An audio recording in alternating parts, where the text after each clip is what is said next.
E aí, pessoal, bem, na aula de hoje a gente vai descobrir, certo, o zero ou a raiz de uma função. Muitos livros trazem ainda essa definição de raiz, certo? Então, é importante a gente falar. E como é que eu faço isso?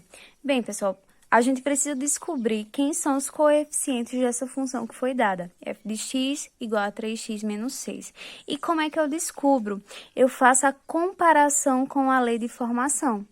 O coeficiente angular, o a, é quem vem com o x, no caso, nessa função, quem veio com o x foi o número 3.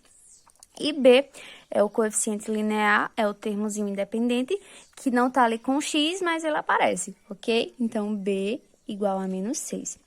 Bem, sabendo disso, pessoal, basta a gente jogar naquela outra formulazinha, como se fosse uma formulazinha, né? Em que a gente vai descobrir a raiz da função.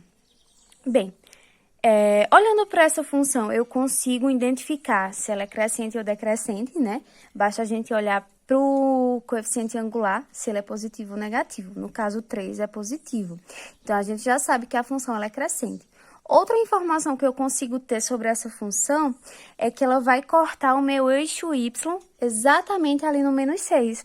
Então, quando a gente for montar o gráfico, né? A gente lembra que a gente precisa de no mínimo 2 pontos. Um ponto a gente já tem, que é esse menos 6 aí que corta o eixo y. E o outro ponto é realmente o zero, que a gente vai descobrir. Então, vamos lá descobrir? X igual, né, a menos b dividido por a. X é igual a b menos b.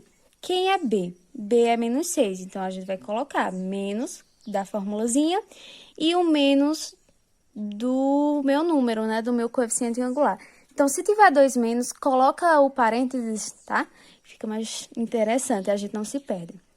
E o A é o número 3, então a gente só repete. Bem, a gente faz o jogo de sinal, menos com menos mais. Então, dá 6 positivo. 6 dividido por 3 igual a 2. X igual a 2. Então, esse 2 aí representa o zero da função. Ou seja, onde a reta vai cortar o eixo X. Bem, o gráfico, pessoal, a gente tem 2 pontos, né, agora, o 2 de x e o y, que é menos 6. Então, tá aqui o gráfico dessa função. Lembra do que eu falei? A função, a reta da função vai cortar o eixo y no menos 6, tá aqui, e no x, no 2, que foi a raiz que a gente encontrou.